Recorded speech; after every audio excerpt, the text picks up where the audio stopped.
Me volvieron a sacar de la celda y eso, me metieron en un cuarto que según, o sea, yo no veía nada, pero sentía si estaba oscuro o no, pues por debajo del antifaz, y el suelo era acolchado.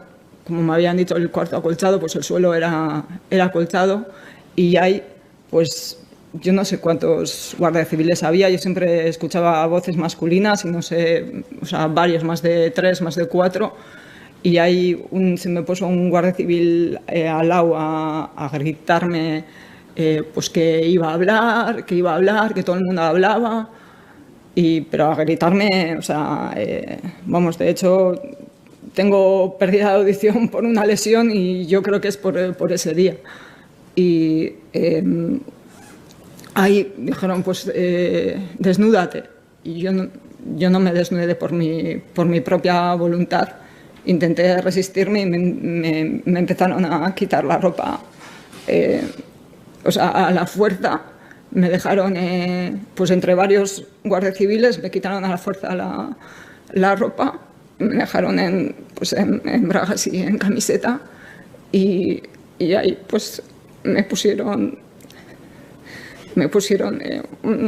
como unas bandas de goma espuma en los 2 brazos. O sea, me abrieron los brazos y me pusieron 2 bandas de goma espuma con precinto, y ahí me empezaron a echarme agua fría por la cabeza, y ahí dijeron, arrancarle la camiseta interior que tenía, quitarle la camiseta, y no podían quitármela porque yo me intentaba resistir, y arrancársela, y al final no sé cómo me la quitaron. Y pues ahí en esa situación pues me empezaron a tocar, me tocaron pues mis pechos, todo, o sea, todo el cuerpo me empezaron a tocar. Un guardia civil que estaba atrás se pegó totalmente a mí, o sea, vamos, sus genitales a mi parte trasera. Y ahí pues todo el rato haciendo pues comentarios de índole sexual, o sea, humillándome, insultándome. Y pues después de eso me pusieron otra banda de goma espuma que me iba debajo de los brazos, me tapaba todo el cuerpo, y también me lo precintaron, y ahí pues me seguían echando agua fría por la cabeza, y me empezaron a poner bolsas de plástico que me tapaban totalmente y no podía respirar. Y pues me metía en la boca y yo intentaba romperlo para respirar. Y también me acuerdo encima que decían que tenía que cambiar de bolsas porque las bolsas de esquí son una mierda. O sea, es que me acuerdo de todos los comentarios que hacían, pero que tenía muchas bolsas, que tranquila. Y eso pues yo sentía que me moría, que me ahogaba. Y no sé cuántas veces me pusieron la bolsa.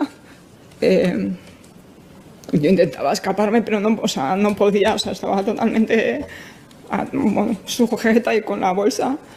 Y no sé en qué momento pues o me tiraron o me caí, o no sé muy bien. Y pues estando ya, o sea, sin bolsa y boca arriba, me empezaron a echar un montón de agua a la cara, y pues eso me entraba por la nariz y me ahogaba. Y todo el rato ahí pues me preguntaba, ¿vas a hablar? ¿Vas a hablar? ¿Vas a hablar? Y ya en ese momento que estaba en el suelo, pues les dije, sí, o sea, voy a hablar. Y desde ese momento, o sea, fue aprenderme de memoria o sea, todo lo que me preguntaban, y si no contestaba como ellos querían, me amenazaban todo el rato con que iba a volver a pasar lo mismo que había pasado. Entonces, ya fue, o sea, ese mismo, cuando ya dije que iba a hablar, me levantaron. Me acuerdo que me pusieron, porque veía por debajo, me pusieron como unas mallas granates súper sucias que estaban ahí, y mi camiseta interior que tenía, y me pusieron contra una pared, y ahí empezaron a preguntarme cosas y a hacerme, aprenderme lo que ellos querían que yo declarase en la declaración policial. Y me acuerdo que ahí también oía gritos o sea, de otro hombre no sé, en el cuarto, en la celda de al lado, no sé muy bien, o sea, gritos pues durante bastante tiempo. Muchas gracias, presidenta. Señorías, leo. Me detienen en mi casa a las 4 de la mañana del 6 de septiembre del 2001. Me meten en un calabozo con pasamontañas. Silencio. Y me ponen contra la pared. Le digo al guardia civil que no puedo respirar y me dice que no tengo derecho a respirar. Me llevan a Madrid y me dan 3 consejos: obedecer, tener los ojos cerrados y no mirarles a la cara. Empieza el interrogatorio. Me preguntan y pegan con palos forrados de cinta aislante, que si conozco a fulano, que si conozco a mengano. Cada no es un palazo en la cabeza. Me ponen 3 pasamontañas para amortiguar los golpes. Paran y me hacen la bolsa. Me colocan una bolsa en la cabeza y la cierran aguantándola hasta que creo que me voy a morir. 8 veces. Es como morir 8 veces. Paran y me hacen el ascensor. Me hacen ponerme de pie y de cuclillas durante horas. Me hacen firmar un papel de juzgado, pero estoy tan sudado que acaba empapado. Una mujer entra y se identifica como médico forense. Me pregunta que qué tal y le digo que muy mal. Se va. Tras esto, los golpes son más duros, pero las preguntas las mismas. De pie, en cuclillas, de pie. Con los palazos me caigo al suelo, pero siempre me cogen antes de que me caiga del todo. Me dicen que soy el único hijo puta que no ha hablado y que como siga así, acabaré como el Lhasa ese. Me piden que les diga cualquier cosa, pero yo no sé nada. Me hacen la bolsa otra vez. Me piden que les diga dónde está mi madre, que la van a detener, que le están haciendo el ascensor en un pantano de Vitoria. Al rato me dicen que se ha muerto. Me dejan 1 hora solo. Se me hincha la cabeza y no veo nada. Viene uno de ellos y me la palpa. Me lleva al médico. La médica me tranquiliza y me dice que el juez está al tanto, que tengo que volver a la comisaría y que ya no me harán nada. En la comisaría los guardias civiles me ven la cabeza, me ven la cara, se ríen, me llaman cerdo y me llaman monstruo. El 11 de septiembre declaro frente al juez con una chaqueta en la cabeza. Cuando le hablo de las torturas, me interrumpe y me dice que eso en este país no se hace y que si tengo alguna denuncia, vaya a una comisaría. Salgo de la enfermería de Soto del Real el 18 de septiembre. Esta es la cara y este es el testimonio de Unai Romano. Año 2001. El antes y el después. Es innegable, señorías. No se puede negar. 2001. En 5 minutos sintetiza 40 años de torturas. Y las torturas necesitan de impunidad. Ser antipatriota no es pedir explicaciones por esto. Ser antipatriota es no querer atajarlo. Señores del PSOE, les ofrecí el otro día un frente, un pacto antifascista. Esto es puro antifascismo. Hagámoslo. Muchas gracias. Señor Grande Marlaska, ¿recuerda usted el caso de Unai Romano? Sí, ¿verdad? ¿Lo recuerda? El caso de Unai. Hablaba usted de condenas del Tribunal Europeo de Derechos Humanos. Si quiere podemos hablar de Beatriz, de Ollán, de Xavi, de Pachi, de Igor, de Machín. Cuando ha dicho usted que España es el Estado menos condenado de la Unión Europea. Igual se le ha olvidado recordar que España entró en el Consejo de Europa en 1979 porque antes había una dictadura y no era miembro.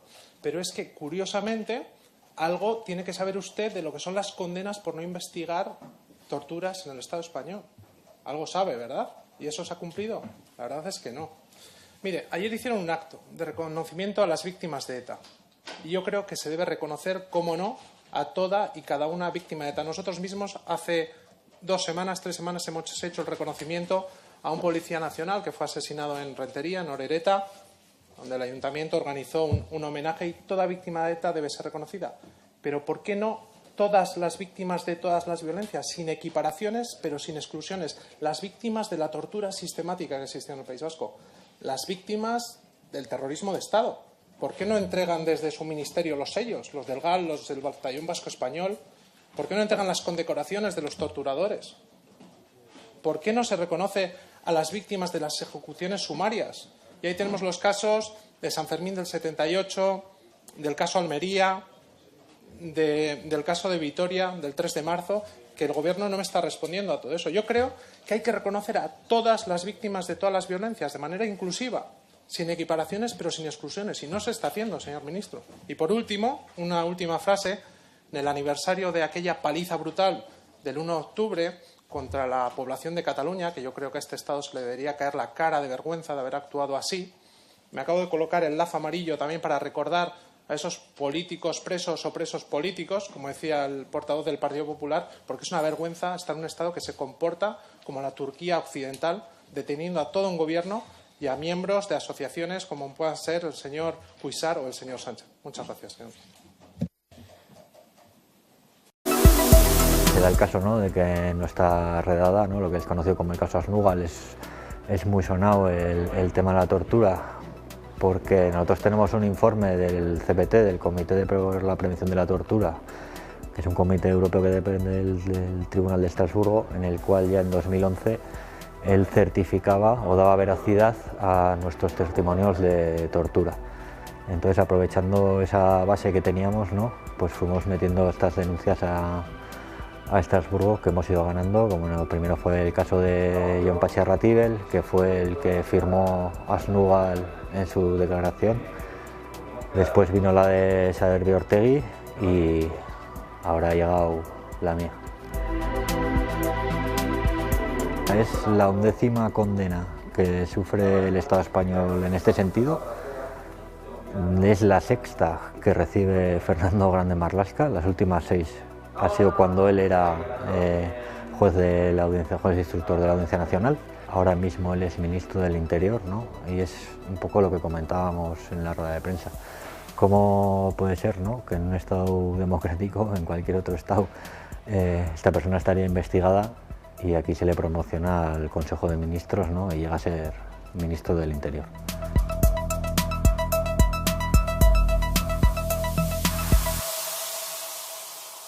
Me acuerdo cuando pasé por delante del juez Marlaska, yo hice un relato de las torturas, me acuerdo estar llorando sin parar y mientras él miraba al techo. Yo sinceramente creo que no escuchó nada de lo que dije, no quiso escucharlo.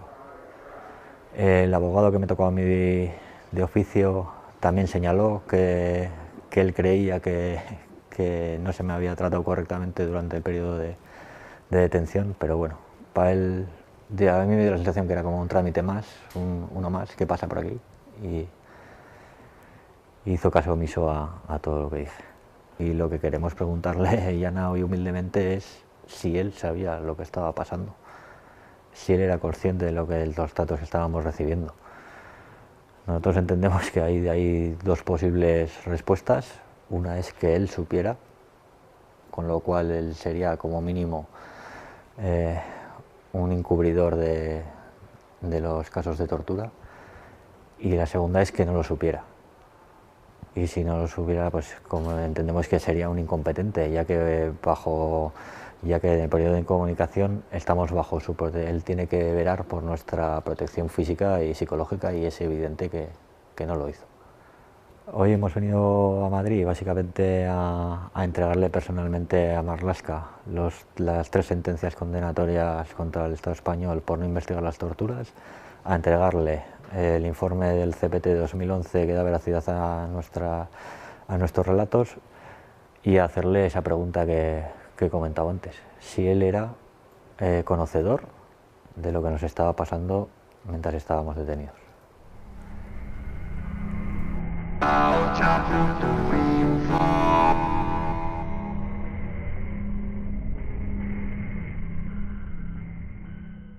En primer lugar, vamos a reforzar el pluralismo en los órganos de gobierno de Radio Televisión Española. ¿Cómo? El Consejo de Administración de Radio Televisión Española pasará a tener 15 miembros.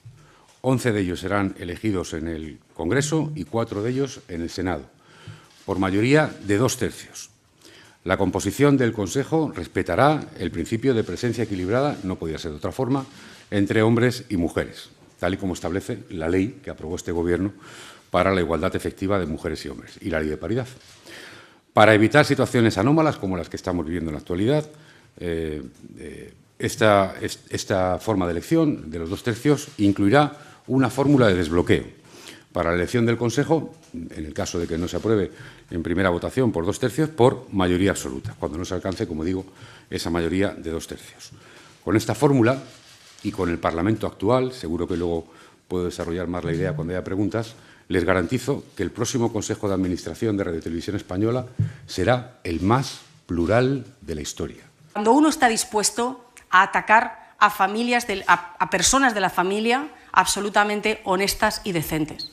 Cuando uno está dispuesto a arrasar cualquier línea de decencia política e institucional, yo me pregunto, ¿dónde está el límite?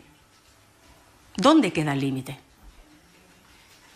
Porque estamos viendo y escuchando estos días declaraciones absolutamente peligrosas como las que se leían estos días en los medios de comunicación de un exagente de la UCO, por cierto, pagado y contratado por la señora Ayuso, amenazar incluso con poner bombas Lapa bajo el coche del presidente del Gobierno. Y esta es una realidad, compañeros y compañeras. Una campaña de ruido, de dureza, de absoluta confrontación y que yo también os tengo que decir algo. Cuando uno arrasa, como decía, cualquier línea de dignidad política, cualquier línea de respeto institucional y político, yo ya no digo que esto sea una campaña orquestada por malos políticos. Esta es una campaña orquestada por malas personas. Me equivoqué al depositar mi confianza en personas que no la merecían. Me equivoqué. Nosotros no somos como los otros, ni somos como los corruptos que han marchado nuestras siglas. Así que nadie intente igualarnos en la indecencia con ellos. Mi compromiso contra la corrupción es total, es absoluto, venga de donde venga.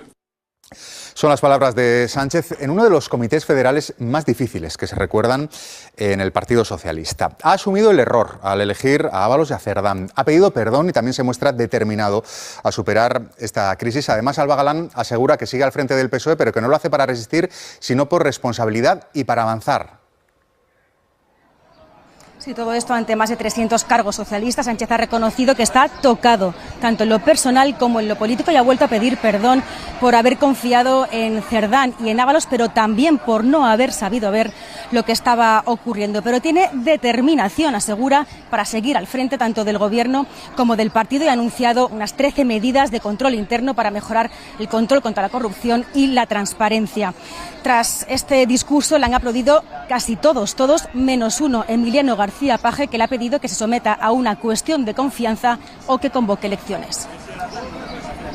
Sánchez asume el golpe por el caso Cerdán, pero se reafirma. Comparezco ante vosotros, evidentemente con el corazón tocado, pero también con la determinación intacta. Insiste en pedir perdón por el error. Fui yo quien confió en ellos y quien no supo descubrir qué había detrás. Pero deja claro que va a seguir al frente. El capitán no se desentiende cuando viene mala mar. Se queda a capear el temporal, a salvar el rumbo y a ganar el puerto.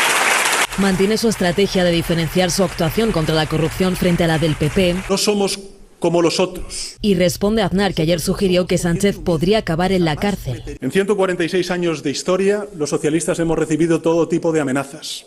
Desde luego la cárcel, el exilio y cosas peores. Y aquí seguimos, en pie. Sánchez ha anunciado 13 medidas de lucha contra la corrupción en el seno del PSOE. Tras los audios de Ábalos y Koldo sobre mujeres prostituidas, también ha confirmado la reforma de los estatutos para expulsar del partido a aquellos que consuman prostitución. Y si pensamos que el cuerpo de una mujer no está en venta, en nuestro partido no puede haber cabida para cualquier comportamiento contrario a ello. Medidas que todos han aplaudido,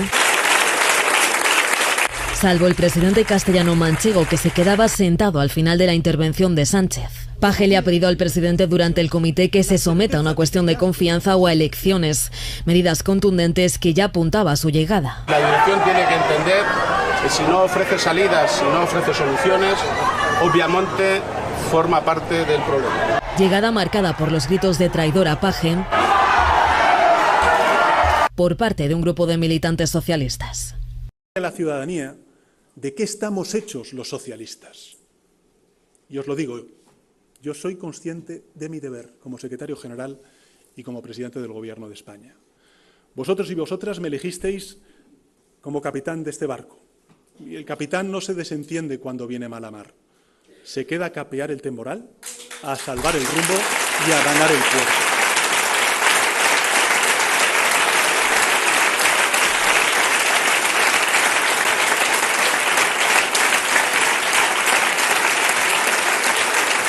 Y lo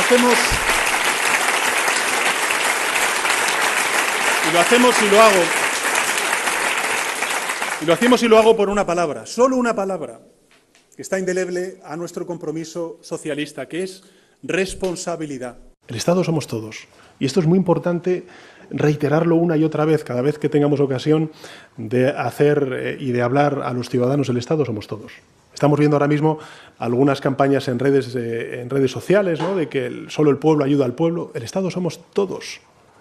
Lo es la gente que, trabajando en una empresa privada, paga sus impuestos. Son los empresarios también que pagan sus impuestos para que precisamente ante situaciones como esta el Estado responda de manera eficaz y de manera equitativa. Y produce un 60% menos de gases de efecto invernadero al planeta. Estos, señorías, son resultados concretos, son resultados prácticos, no son consignas políticas. Y es lo que vamos a escuchar esta mañana. Y este dato, quisiera decirles a sus señorías y también a los ciudadanos, a mí me parece que es de los más importantes. Porque no deja de ser llamativo que en un país que ha sufrido una dana en Valencia con una situación absolutamente dramática, una península como la nuestra, la península ibérica, que hace 2 semanas el panel de científicos de Naciones Unidas situó como uno de los lugares, no de Europa, sino del mundo, potencialmente más afectados como consecuencia de la emergencia climática haya desaparecido del debate publicado y de las principales preocupaciones de algunos grupos parlamentarios. Ya no hablan ni de ello. La derecha no dice que exista o no exista, es que simplemente actúa como si no existiera la emergencia climática. Y de hecho, la ultraderecha, y lo vamos a escuchar aquí, ya les adelanto, el señor Abascal va a decir que todo es culpa de la Agenda 2030. Bueno, pues la ultraderecha directamente niega esa emergencia climática. Y yo quisiera trasladarle a los ciudadanos lo siguiente. A mí me parece que es un gran acto de cortoplacismo indignarse por esos 400 millones de euros perdidos ese 28 de abril como consecuencia del corte de suministro eléctrico y no pensar en los más de 150.000 millones de euros que se perderán en las próximas décadas si no nos adaptamos y mitigamos la emergencia del cambio climático.